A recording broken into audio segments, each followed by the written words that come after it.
I am so stinking glad Rian Johnson and Daniel Craig want to make so many more of these Benoit Blanc mysteries. What's up guys, my name is Ryan, welcome to my channel if you are new here. So today I'm going to be reviewing Glass Onion, the first of hopefully many sequels to 2019's Knives Out, a fantastic modern mystery and whodunit film by Rian Johnson and one of my favorite movies of all time. The third film, Wake Up Dead Man, comes out later this year in December. It is actually my most anticipated film of 2025. Before watching and reviewing that movie later this year, I wanted to watch and review the first two Knives Out films. I already did a movie night video for the first Knives Out, and so this is going to be my review for the second film, Glass Onion. First, I'm going to give my non-spoiler thoughts and review, then I'm going to jump into more specifics and give my spoiler thoughts on the film. So I hope you all enjoy this review, and let's just jump into it. Once again, I think Rian Johnson crafted a fantastic, fun, modern murder mystery film. I think it is so well done. It's not on the same level as the first one, but it gets decently close, I would say. I would say Knives Out is like an S-tier film. This one's probably an A-tier film for me. And of course, one of the reasons it is such a fantastic, fun murder mystery is because Rian Johnson once again assembled a fantastic ensemble cast to play a bunch of fun, weird, quirky characters, led by Daniel Craig once again as Detective Benoit Blanc, one of my favorite fictional characters ever. I just love his desire to get and expose the truth and figure it out and to get justice. Just such a nice, good guy, and I love his southern drawl. I was watching an interview with Rian Johnson one time, and he said he wanted to make Blanc's voice very pleasing to the ear, and it is very pleasing to hear Benoit Blanc talk. I just can't not listen to the guy when he talks. I think he gets a lot of really great and true lines regarding truth throughout these two films. But of course, Daniel Craig is not the only great actor here. We get Kathryn Hahn, Dave Bautista,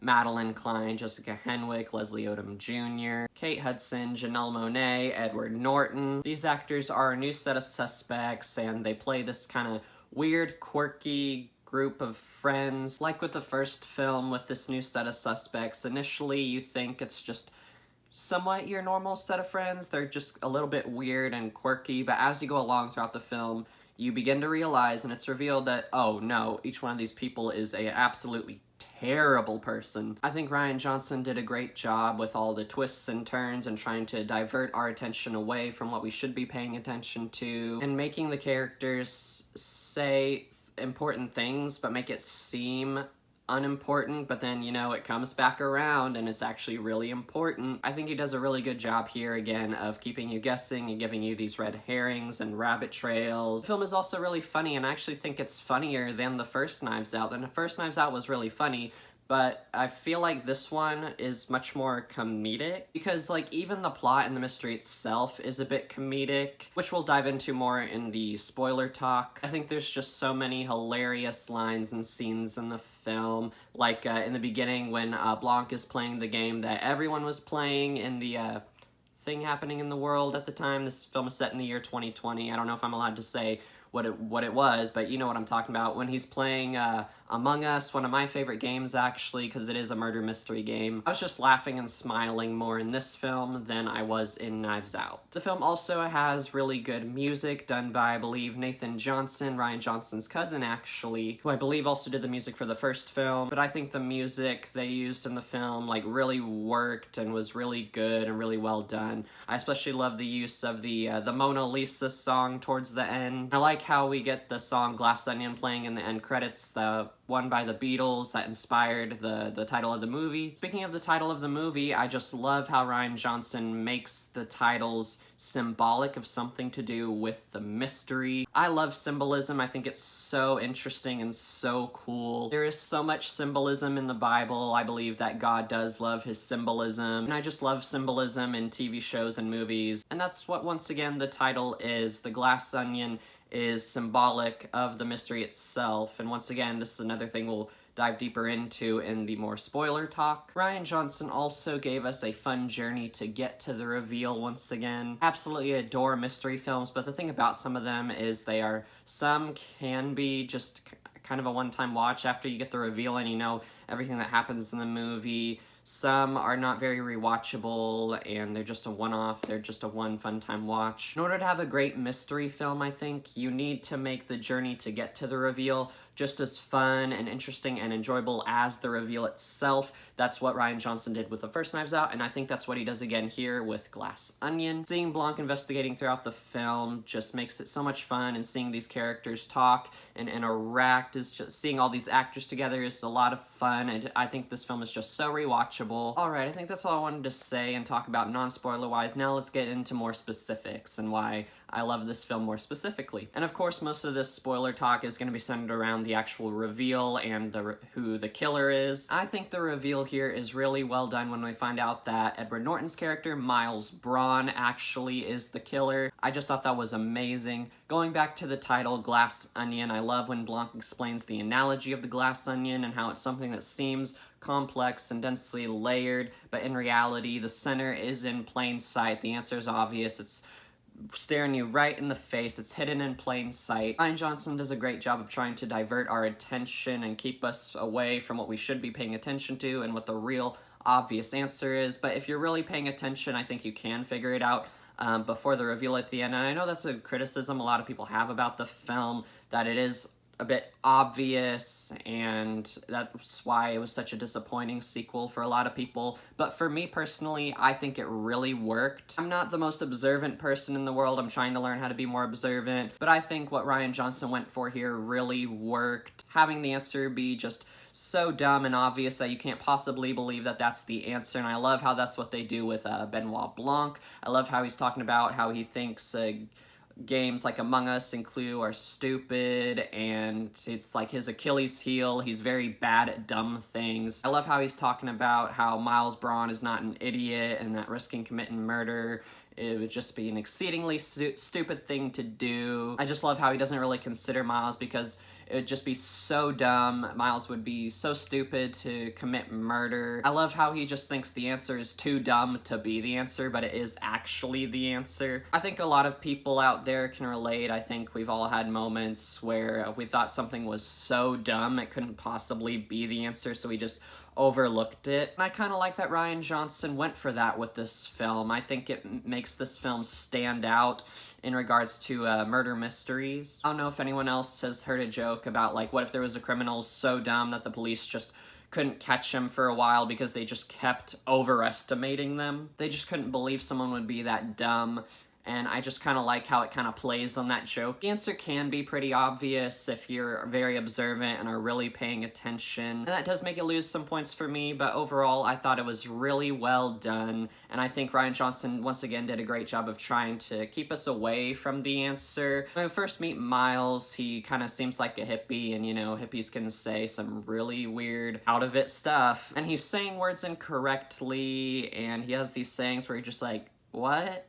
What does that even mean? And you think it's just because he's a hippie, but no, Miles is actually a dummy. I thought that was so funny, and then the reveal when Blanc explains how Miles is the killer and his whole plan and what he did throughout the film to try and cover his tracks, and how he's just looking on him with such contempt. And I love that when Blanc just is giving the reveal and he looks on the killer with such contempt and hatred in his eyes. And I love how he just can't believe he almost missed this, and he's like so angry because Miles is so dumb and he almost missed it because he just couldn't believe it. And going into a murder mystery film, I think, like Blanc says, you are expecting complexity and something not so easy to figure out. So I think you do discount Miles as like a major suspect. But I just love how Blanc gets so hilariously upset that Miles can't come up with an original idea to save his life. Even one of his murder plots, he got the idea from Blanc himself during a conversation with him earlier in the film. I said this film was absolutely hilarious, and this is one of the things that I think makes it hilarious, that the killer is actually an idiot. And then I love Janelle Monáe's character, Helen, how she hires Blanc to help her figure out which person in the friend group murdered her sister, and I love how just that desire to get justice for her sister, and I love how she does at the end. And surprisingly, like, usually the reveal is like my favorite part about a murder mystery film, but here that's not the case. I think my favorite scene is after the reveal. And that's another thing I love about this film is, like, after the reveal, the killer isn't just taken off in handcuffs and arrested. Like, they reveal Miles as the killer, but they don't have any evidence, and he, like, burns the one piece of evidence they have. And then I love when Blanc says that, like, you can see it in his eyes that he really wants to get justice and see Miles behind bars, but now it's out of his jurisdiction. I love when Helen's like, Blanc, you have to help me, you have to do something. And he's like, I'm sorry, it's out of my jurisdiction now. But then he slips her a piece of clear, which, as we find out earlier in the film, is a volatile substance that Miles created to, like, power houses. It's a new energy source, but it's not. It's very dangerous and untested, and it's actually what his whole house, the Glass Onion, is running off of. But it's highly combustible, and Blanc is given a little piece of it by Miles earlier in the film, and I love how he slips it to Helen in the film. And this is my favorite scene, when she starts breaking all the glass sculptures in his house and all of the friends join in. Helen just keeps on smashing stuff, and I love how she sets a fire in his house and throws a piece of clear in there, which causes the house to blow up, and you see his house and all his expensive things come crashing down around him. I love how Miles thinks he is so high and mighty and untouchable because Blanc and Helen don't have any evidence, and he thinks he's gonna get away with his heinous acts that he's committed throughout this film. But then his world comes crashing down around him because Helen exposes Clear as this volatile, dangerous substance. Oh, and also, this would obviously never happen in real life, but I think it's hilarious how Miles has the Mona Lisa on loan from the Louvre in this film, and he has this protective glass case that, like, closes upon even the slightest, like, sound, like the ding of a phone, to protect the painting. There's also this lever to open it and take down the glass case around it, and I love how when the house is on fire, Helen looks at the painting, and Miles sees her looking at the painting, and he knows what she's gonna do. She's starting to run for the lever to open up the glass case, and so the painting gets destroyed, and so Miles is just finished at that point, and she does it, and Miles tries to stop her, and is unable to, and the painting gets burned, and then they all walk outside the house, and Miles is so upset because he knows he's exposed now. His world is crashing down around him. It's just so incredibly satisfying to see justice done, and to see Miles get what's coming to him, to see Miles get what he deserves, to see that smug look be completely wiped off his face, and to see his facial expression change from confident to just vulnerable and scared and upset. It's so satisfying to see his world come crashing down around him. Great stuff. You love to see it. I love how Helen gets justice for her sister Andy, and I love when she joins Blanc on the beach afterwards at the end, after walking away from the house, and he's like, "Did you get him?" And she's like, "Yeah." It's just so satisfying that the mission has been completed. Justice has been done, and you can see the police boats arriving. They're watching the police boats arrive in the early morning. I just love how they do that, you know, like after the reveal, the killer isn't just taken off in handcuffs. There's still more fun to be had. There's some action. The killer isn't defeated and proven guilty so easily at first. I also mentioned earlier how I love that Blanc has these great lines about truth, and he has one really good one in the film. At one point, he's telling one of the characters, "It's a dangerous thing to mistake speaking without thought for speaking the truth." And I think that's such a great line, because I think that's what a lot of people do nowadays. They kind of think with their feelings, or just speak without thinking, and, you know, they kind of go based off feelings, and feelings are not always the truth. Just because you feel it doesn't make it true, doesn't make it right. I think we can get on this emotional high, sometimes let our emotions control us and make us not think straight. We are kind of speaking without thought and not speaking entirely truthfully sometimes when we are under those kind of circumstances and letting our emotions lead us. Blanc just has so many great lines like that throughout this franchise. Glass Onion, I think, just a worthy sequel to the first Knives Out. So fun. I'm so glad that Rian Johnson and Daniel Craig want to keep making many more of these, so long as they are both involved together, and I cannot wait for the next one, Wake Up Dead Man. Overall, I think I'd give this film probably an 8, or I'm bordering on a 9, because I just really enjoy this film, but it does have some problems for me. I think there's a couple little conveniences in the film, like when Blanc shows up to Miles' house and Miles knows he didn't invite Blanc, but he lets him stay anyway. Like, I don't know what they were planning on doing, if he was like planning on telling Blanc to leave once he figured out that Blanc received an invitation, but he didn't send it to him. I don't know, I just thought that was a little bit convenient, but at the same time it fits Miles' character, but at the same time, like, they don't know Miles, they don't know if that's gonna work out and he's gonna let Blanc stay because he wasn't invited, so I don't know, I just thought that was a little bit convenient. And also, once again, the answer can be a bit obvious if you're really paying attention and if you're a really observant person. I've had a few friends tell me that they didn't enjoy this film because it was obvious because they are much more observant people than I am. They didn't fall for Rian Johnson's tricks, but I still think that this is just such a fun, rewatchable murder mystery. Love Blanc, love the cast. But overall, that's all I have to say about Glass Onion, a Knives Out mystery. Let me know what you thought of Glass Onion down below, whether it really worked for you or it really didn't work for you. You thought it was a bit obvious and a disappointing sequel. This isn't an objective thing. You can have whatever opinion you have about films. But thank y'all so much for watching this review. Like, comment, share, and subscribe right over here.